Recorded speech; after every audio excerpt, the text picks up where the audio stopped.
Welcome to Grampy's Lionel Trains. I spotted this Lionel 1688 at a train show, and the vendor asked if I wanted it, just for a donation, and if I could fix it. Of course, I said yes. It came to me rusty, grimy, totally not running, but that's exactly the kind of project I love. The E-unit's going to need a complete overhaul. The contact shoes are missing. There's no rear truck or drawbar. Somebody took it apart and I guess didn't know how to put it back together. I'm also going to have to rewire the lamp, being the wires are old and brittle. The first thing I'm going to have to do is see if I can get the broken screw out of the motor that keeps the shell on. I'm going to let it soak with some WD-40.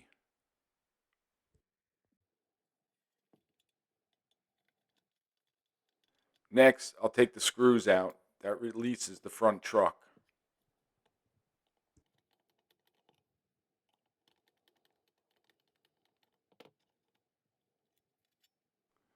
I'll spray the front truck with some WD-40 and let it soak for a while.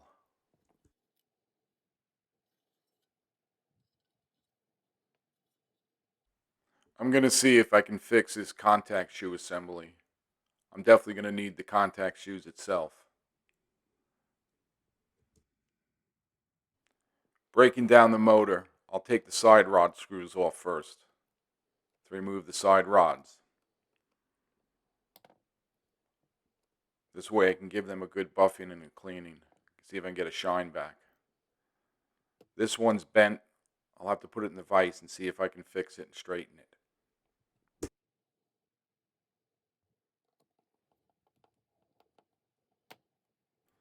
Taking the other side off, I'm going to spray them with WD-40 and let them soak for a while.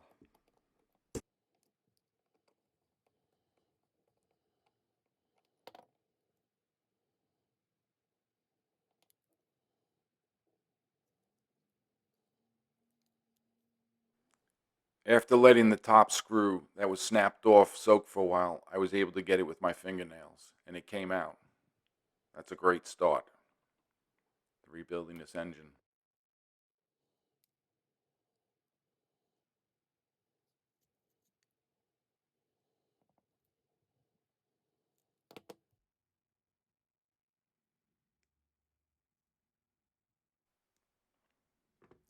I'm hoping I can just use the old drum and just be able to clean it and reuse it. You can see the lever is very loose. I have a trick to see if I can tighten that up. Next, we'll take the brush plate off to get to the armature and the brushes.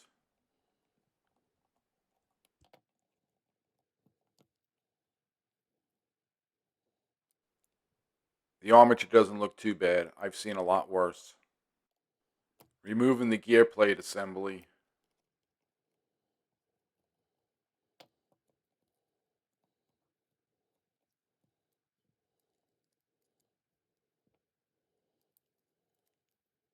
I also noticed the wheel was loose. Taking the wheel off, you can also take the armature out to give it a good cleaning.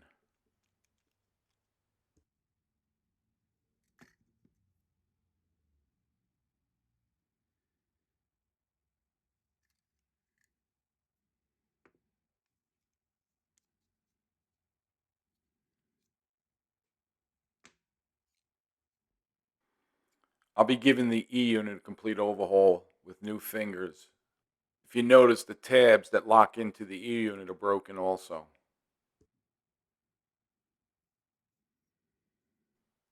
Taking the breaker bar will open up the E-unit. If you don't have the breaker bar, you can also use a set of pliers.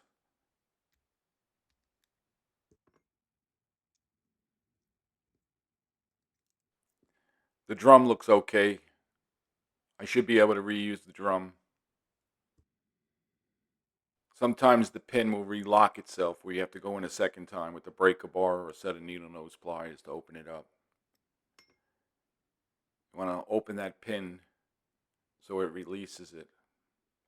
Now you want to spread it further so you can get the back fingers out.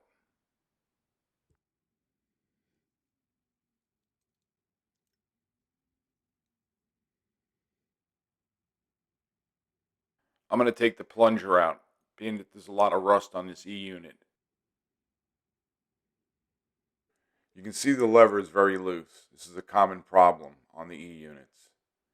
For a quick little trick, I take a flathead screwdriver, place it between the rivet and the coil, take a hammer and mushroom over the rivet. It's a lot easier than taking the whole E-unit apart and messing with the coil. With an abrasive buffing wheel, I'm removing all the rust.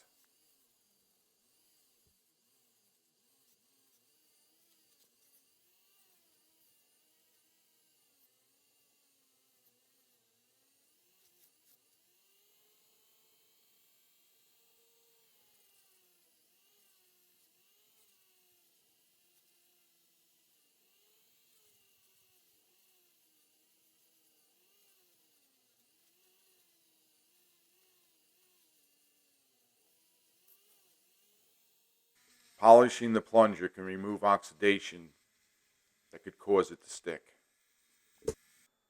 Buffing the inside out with some WD-40 will help remove any rust on the inside. The yellow wire gets soldered to the single contact, which has 2 fingers. The yellow wire will get soldered to the brush plate. On the double contact with the 4 fingers, the green wire gets soldered to the outside. The green wire will get soldered to the field coil of the motor. Next is the blue wire. That will get soldered to the brush plate.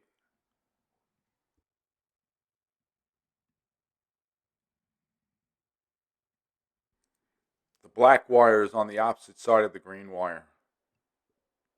The black wire eventually gets soldered back to the E-unit.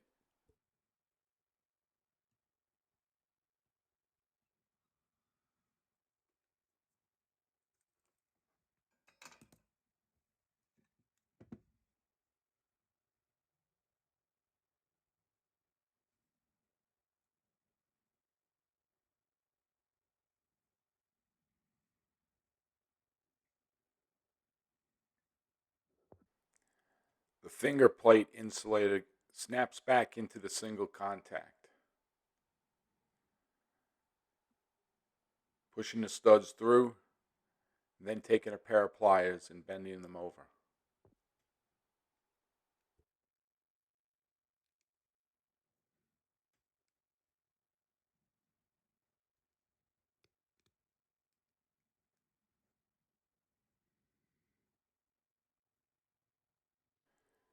Next, we'll reinsert the plunger.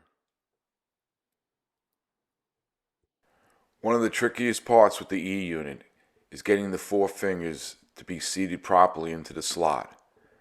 Have a lot of patience and take your time, and try not to bend the fingers. You want to line it up with the tabs so they're seated properly. You want to make sure you put the drum in the right way, so the teeth on the drum align with the pawl of the plunger. This jig is great. It helps you out. It's almost like a third hand. The drum and the pin and the double contact is seated properly. You want to move on to put the single contact finger back in. The same way, getting the tabs seated properly in the slots.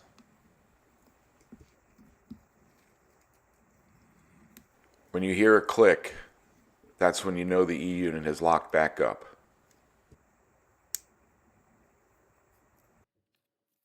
I gave the motor a good cleaning with WD-40, also soaking the parts that had a lot of rust on it.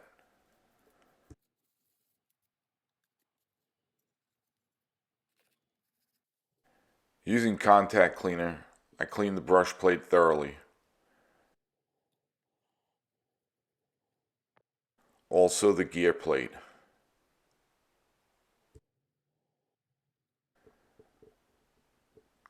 Giving the face of the armature a good cleaning. You also want to get the grooves in between the face of the plate. Make sure there's no dirt in there. With a 600 grit abrasive buffing wheel, I gently go over the face. As you can see, there's some grooves from the brushes over years of use.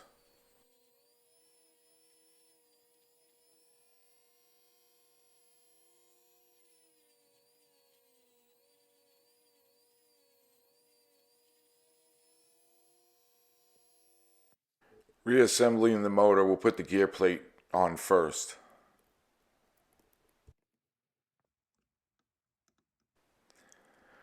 Flipping it over, we'll put the armature back in.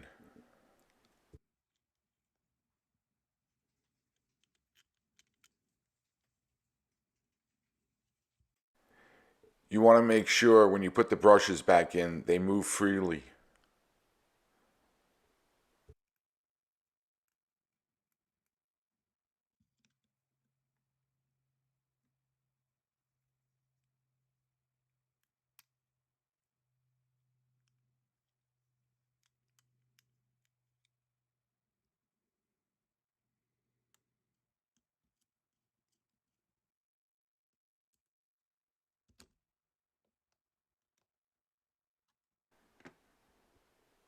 You want to put a drop of oil on the armature shaft, and then spin the wheels and work it in. When putting the wheel back in with the gear, you want to line it up with the side rod to make sure you have it seated properly and everything aligns. It's like doing a timing on a car.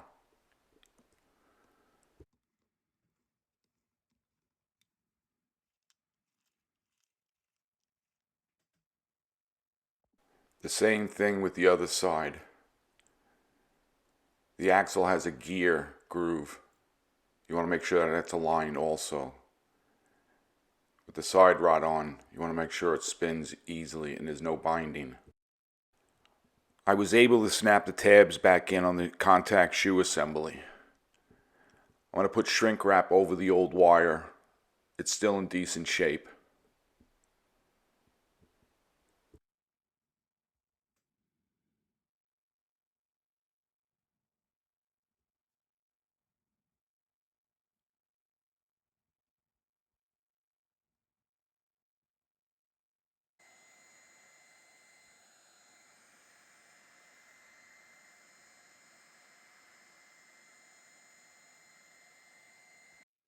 Soldering the green wire onto the field coil for the motor.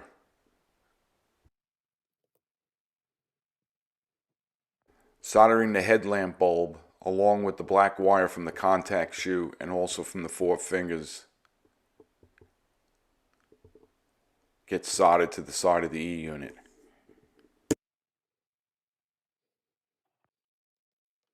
The blue wire and the yellow wire get soldered to the brushes from the E-unit.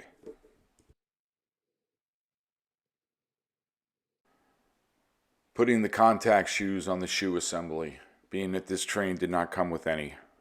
Gently bending the spring with a screwdriver, you want to slide the shoe into place.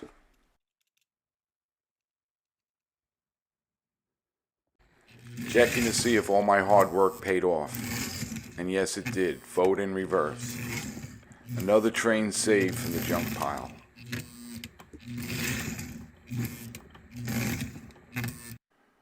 Putting the front truck assembly back in. Just 2 screws on the sides.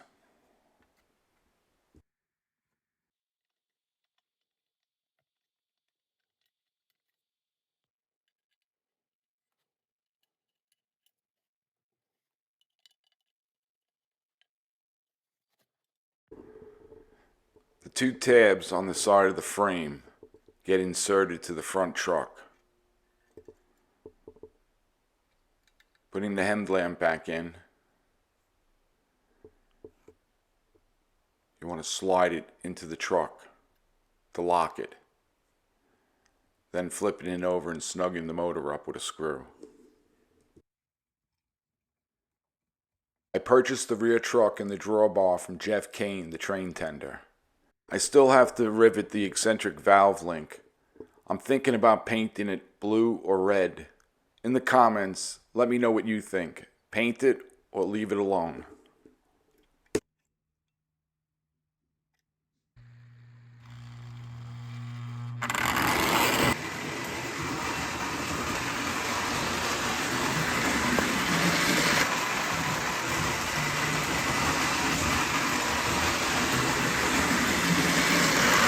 I hope you enjoyed this video, and if you did, please like, subscribe, and leave a comment. Thanks for watching, and happy railroading.